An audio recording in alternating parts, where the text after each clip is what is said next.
to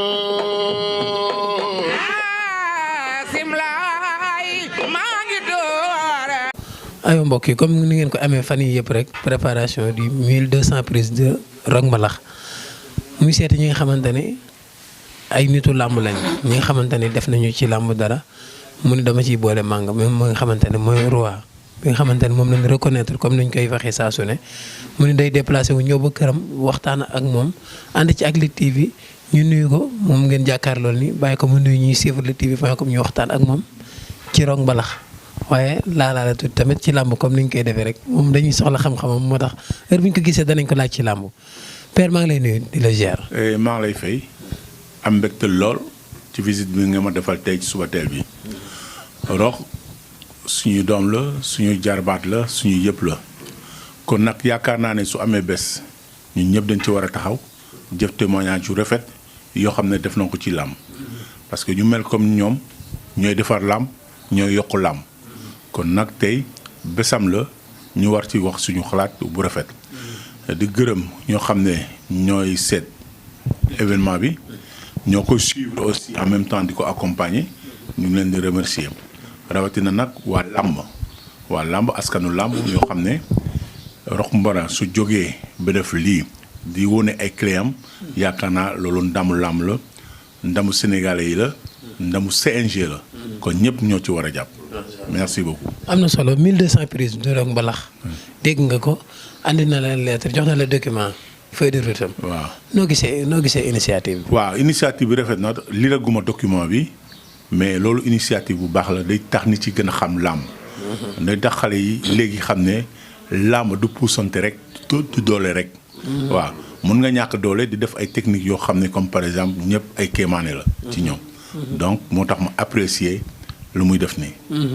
comme ni ma ko laajee woon Abass Ndoye keroog rek noonu laa la koy laajewaat sa genre yi bi ñu bàyyi làmb dañoo créé école de lutte ndax école de lutte Manga am na école de lutte Balla Gaye am na école de lutte Double Less et cetera moom mu bàyyi bëre ni day créé 1200 prises ñu ko doon xaar ci école de lutte wala mu créé écrit boppam. différence bi comme yéen ngeen def école de lutte moom mu def 1200 prises loolu lan nga ko gisee. non xam nga ku nekk dafa am méthode boo xam ne ci lay jàngale. donc 1200 prises yu mu wax dafa am fu mu ko féetee donc je pense que écurie yëpp école yëpp mun nañ ko jëriñoo suñ ko jàppalee. donc ça veut dire que lu mu indi aspect bu mu indi. aspect bu rafet la. beneen méthode la. c'est comme Manga de école de lutte l'a créé. mais en même temps maa ngi promouvoir la lutte sénégalaise. ci dans le cadre de la lutte traditionnelle. am ay jéego yu ma ci def. la preuve étant donné lamb bi ma tegoon film la barke Demba. moo nekkoon comme par exemple dans le cadre de promouvoir l'emploi des jeunes. ok waaw et sensibilisation yoo xam ne xale yi aussi dañuy dem immigré ji. immigration clandestine bi lu xaw a doy waar la. donc thème boobu laa yóbbu woon. te moom laa indiwaat encore le 9. ci arène Adrien Senghor. defal xale yi fale 2 millions laa leen tegaloon. ñëwaat Adrien Senghor comme dañuy limiter mise bi à 1 million. ma defal leen 1 million yooyu ci arène Adrien Senghor. donc ku nekk dafa am méthode boo xam ne dafa war a liggéeyal xale yi. war a jàppale xale yi. parce que tey lu ma am làmb mu ma ko jox waruma croiser les bras. jëriñoo làmb ba pare bañ a jëriñ làmb man maa nga d'accorduma ci loolu. kon léegi yow yi ngay organiser day am ay thèmes sa tournoi. waaw day am tout le temps ay thèmes dañuy lancer parce que déjà làmb yu ma commencé organiser laa la wax ren. donc même maître Assane Dioma Ndiaye dina ci participer bu baax a baax parce que dama lëngaloo ak moom. donc xam nga madame Ndiaye aussi de la 2STV directrice. moom daf jàpp toujours suma làmb. kon mooy marraine làmb jooy journée boobu. kon nag maa ngi woo askan yëpp maa ngi woo askan làmb ñoom ñëw seetaan si làmb jooju parce que njëriñu làmb la yokkante làmb la donc du yematuñu uniquement. ci bëre mais dañu sensibiliser lu indi suñu doom yi suñu jarbaat yi ci kanam. lu leen yokk ci kanam. parce que soo jaaree ci plage yi. xoolal boy yi di entraîner foofu da ngay dem ba waaru tiit. xale yi fan la ñu dem. dañuy bari. donc il faut ñu am foo xam ne dañ leen di sensibiliser ñu mun a defi leneen. mun nañu defi élevage. mun nañu def maraîchage. mun nañu dem jàngi métier maçonnerie menuiserie tout est consort. Dëgg la. donc mais loolu dafa laaj sensibilisation boo xam ne dañ ci war a jàppale xale yi. parce que soo gisee suma école su nekkee 20 personnes ou bien 50 personnes ñetti nit ñoo am chance pour nekk le roi des arènes ou bien Ah oui. di bëri ay 50 millions 60 millions. Dëgg la. 20 millions. donc c'est dans ce but là. donc rox lu mu indi tey événement la yokkute la ci làmb di wone xale yi puis di leen jàngal làmb et je pense que du yem uniquement ci làmb ji. parce que nous dañu manqué lutte gréco-romaine donc ci prise yooyu yëpp am na loo xam ne dañ ko jëriñoo ci lutte gréco-romaine la lutte simple africaine yooyu yëpp ñu ci baax waaw. am na solo 1200 prises gars yi nag dafa bari mënoon na ko def 800 wala mu def ko 500 wala mu def ko 100 1200 prises xaj na ci bopp. non ku yor xam-xamam ku moom xam-xamam jékkul-jékki rek waat 1200 prises je pense qu'il a bien réfléchi. boo xam ne nit tey su ko laajee. Dëgg la. dana wax ne ah lii prise la lii prise la. Dëgg la, dëgg. lu nekk prise dafa yomb de. benn prise mun na actionner ñaar ba ñett. ok waaw enchaînement ñaar nii tu vois donc loolu la. macha allah loolu am na solo. léegi mu def war a def cérémonie de lancement bi le 27 du 27 février au 29 février Manga mi ngi joxe rendez-vous dina teewe loolu bu incha allah wala. su neexee yàlla jotaguma carte bi. waxtaanaguñu ci mais bés boo xam ne waxtaan ci dinaa fa teew ak suma morom yëpp. te képp ku nekk ancienne gloire yaakaar naa ne suñu jotee lettre bi dina lañ sensibiliser pour ñoom ñëpp ñu ñëw. même ku nekkul ancienne gloire nekk ancien lutteur parce que gloire dafa am lutteur dafa am. Dëgg la. ñoom ñëpp dina lañ sensibiliser. parce que ku xool Ibou Diop c'est un fin technicien am na ay clé yu bari te taxul mu nekk le roi des arènes ku mel comme ñoom Bartine ainsi de suite. donc génération yooyu yëpp bu naa ma jom yaakaar naa xam na ko. Aliou Diouf ñoo xam nañ ko. ay xale yoo xam ne comme par exemple c'est un bon technicien ñu am ay clés yu bari. donc tout ce monde là bés boobu suñu nekkee fii war nañu ñoom Cheikh Mbamba xale yooyu yëpp war nañu mun a participer ci kii bi. ci journée bi. waaw ci journée bi. ok am na solo waaye tamit dañuy des ci journée boobu noonu rek ak Rock Mbalax combat yi nga xamante ni bëri na ko ci carrière am ban moo la ci gën a marqué combat yi Rock def. non combat yu ma gën a marqué mënuma ko wax tellement. benn bi la gën a marqué ci carrière am. yow yaay cité combat yi bii ak bii lan moo la ci gën a kii ma mun la wax. combat am ak Bouna Marassa bëre ngeen gars yi nee nañ combat boobu moo gën a metti ci ay combat am mais moom dafa mel ni jàppul loolu sax combat boobu. non xamoon naa ne foofu ngay ñëw parce que déjà comme yaa ma interview xam naa ne ci suma boy ngay ñëw. moom Bouna ma waaw. non xam nga loolu mooy làmb. yaa andi woon Bouna ma. Bouna ma waaw. mi ngi bëri Rock. waaw ba muy bëri écurie Séeréer. képp ku nekkoon écurie Séeréer man maa la indi. combat boobu donc combat bu neex la woon. te combat ay xale yu xariñ la ñu woon. ku xam Bouna ma du reculer. ku xam Rock Mbala xam ne foo ko jàpp fu mu yëngal yaram bi rek am na lu muy def donc c'était un bon combat. mais un combat difficile quand même. waaw. kan ci kan la gënoon a difficile. ci ñoom ñëpp ci yéen ñaar wala ci yëpp ci ñoom ñaar yëpp. ci ñoom ñaar yëpp. léegi moom Pape Cissé. waaw. gars yi nee nañ da ko wër ndomba Rock daan ko ñu bari sax léegi instant bi moom bu ñu gisee prise boobu noonu dañ naan Rock Mbalax seen xel day dem ci Rock Mbalax combat boobu tamit yaa ngi koy rappelé. mooy rappelé wu ma ko seetaanu ma ko bu baax visionné ma ko bu baax. mais lu ma lay wax rek dafa tekki loolu. dama lay wax ne comme par exemple Rock Mbala soo ko jàppee da ngay xam ne yaram bi yaramu prise la. action bu nekk mën na ko def. dëgg la. donc yaa ngi koy confirmer léegi. loolu am na solo ma laaj la xale yi ak Rock Mbalax. xale yi fi nekk léegi nii ak Rock. non xale yu nekk xam nga dama wax ne ku nekk ak génération la ku nekk ñun suñu génération amoon nañu style amoon nañu man Manga su ma ñëwee damay avancer door songa ou bien def action yeneen xale yi aussi peut-être dañu def ay déplacement ou bien arrière ou bien l'auto calculer tout et consort am na ñoo xam ne aussi ils sont agressifs suñu ñëwee rek. dañu war a def lu ñu war a def. donc ku nekk ak jamonoom la jamono bi mu laaj ñoom loolu la ñu def. ku nekk ak génération am la. làmb lan moo ci gën a neex man bëree wala man xeex wala gën agressif mbër bi mën a bëre ak mbër bi mën a xeex kan moo ëpp chance su ñuy bëre. jamaar bi moo ëpp chance parce que soo munee xeex te nekkuloo jamaar doo dem fenn soo munee bëre te nekkuloo jamaar sa fit di gis doo dem fenn. mbër bi am fit ak mbër bi mën a bëre ko parce que kon yow da ngaa bëggoon ne làmb lépp jom la. yëpp jom la. ku la ëpp jom rek. lépp jom la parce que ñoom ñaar yéen ñaar da ngeen di dem ba sonn kenn ki bàyyeeku donc kale moo ëpp jom bàyyeekuwul. ainsi de suite. loolu def ci àdduna te amuloo jom doo ci dem. dëgg la waaw. waaye ki man xeex man bëre nag. waaw ku mun bëre mun xeex je pense que war nga ñeme. parce que soo demee ba mun xeex ça veut dire que nangu nga xeex nangu nga ñu door la kon kooku ñeme na. waaw. laamu gàllaaj mas na ko dina ko jeexal. làmb daa galaaj dina ko jeexal. waaw. làmb galaaj dina ko daan avant làmb ji sax avant combat galaaj dina daan avant. am na ay combat yoo xamante ne yow daan nga ko mystiquement avant combat bi. waaw xam nga daan mystiquement mooy nga gëm nit di dem ci moom seeti ko mu wax la ne combat bi tel jour sooy dem da nga tase ak benn maire boo xam ne seex lay yor jox ko lii soo ko defee combat bi ñaari cong la nga dem nga gis loolu da nga gëm li mu la wax. parce que effectivement nu mu la ko waxee noonu la amee nga dem encore. ñu wax la ne combat bi amul problème kii da nga koy dóor mu daanu. def naa am na combat yoo xam ne wax nañ ma ne da ngay dóor kii mu daanu. amoon na.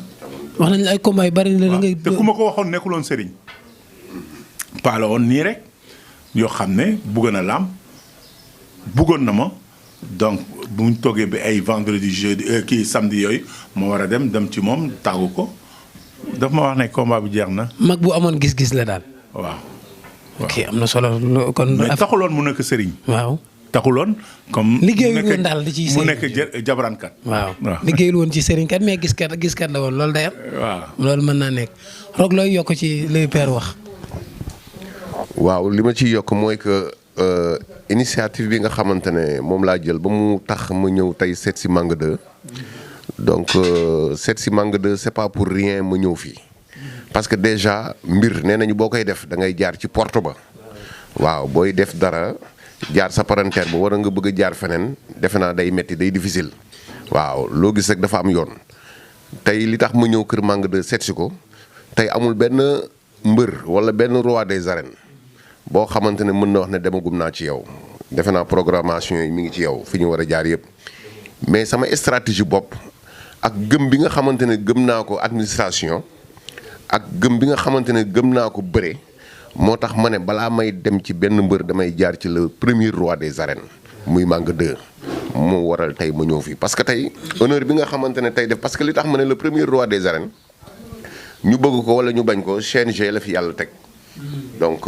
ak nu ñu mënti demee ñoom la fi yàlla teg donc li nga xamante ne ñoom ñoo koy valider par la force ñun dañ koy suivre comprendre nga donc ñoom ñoo ne Manga la ñu reconnaître comme roi des arènes waaw bien vrai que ñeneen ñi ay roi des arènes lañu mais ñoom ñoo wax ne Manga la ñu reconnaître comme roi des arènes balaa may dem ci benn roi des arènes damay ñëw jaar ci ki ñu validé le premier roi des arènes mi Manga 2 donc mu wax ci ay wax yu am solo donc boo gisee ni mu waxtaanee sax da ngay xam ne kii c'est un fin technicien Manga c'était pas moom rek laa gisoon ci un poids lourd boo xamante ne c'est un léger waaw poids lourd bu léger la woon parce que lu mu bëggoon def da koy def bu la bëggee xëpp da lay xëpp bu la bëggee song da lay song bu la bëggee dóor da lay dóor donc mu doonoon loo xamante ne lu jafe la ci mbër donc tey fii nga xamante ne ñëw naa fi jàng naa fi lu bari aussi jàng naa fi lu bari moo tax jaar ci yoon dafa am solo donc grand di la remercier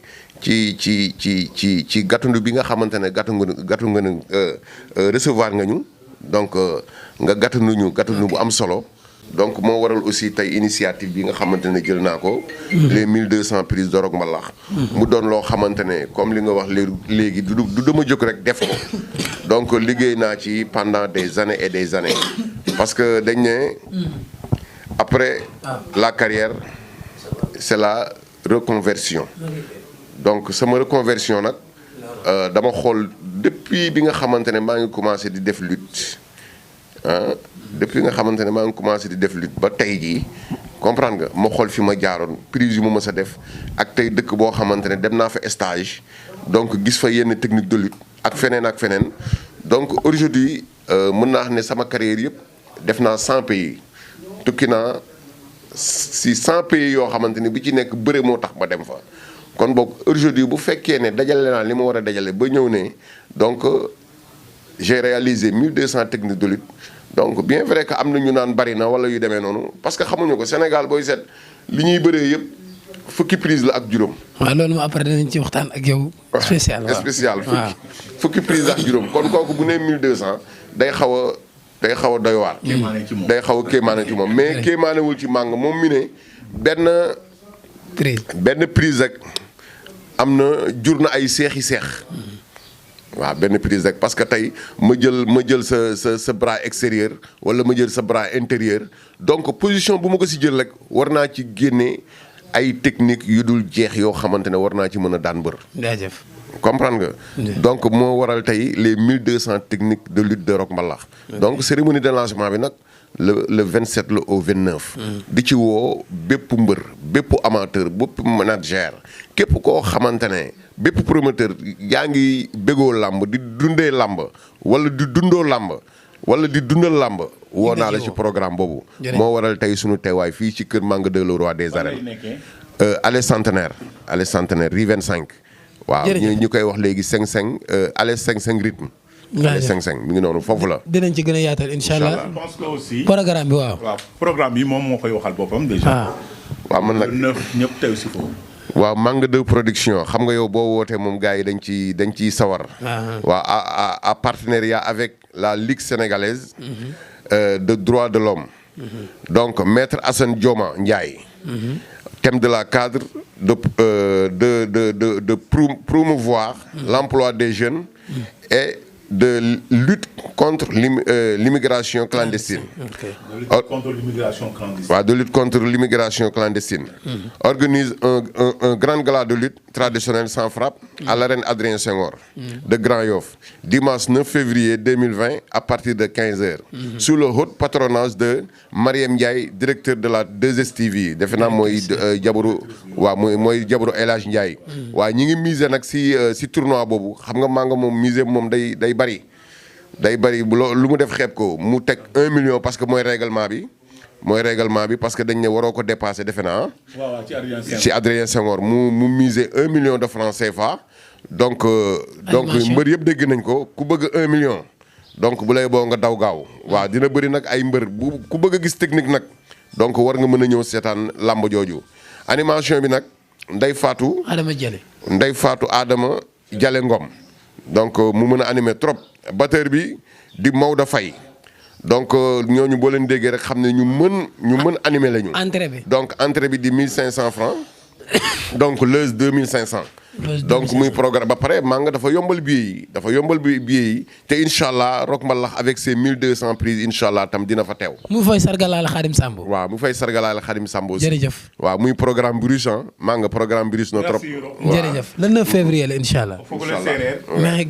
mais gidma noon jokka nuun a njar leya ne bes fani le 9 nak in way ngoya nuun Manga production yoon fo mbaltinin yoon fo we andoona yee fop den na njalana Manga production le 9 na Adrien Senghor képp o lef na o séeréer o ɓiy séeréer rek bes fa in way ngoyam teen o lef na o Cola o lef na o Tukulóor o lef na o Olof nuun fopet nuno na ngoye na Adrien Senghor na bes foofu le 9 merci beaucoup njoko a njal o fogole séeréer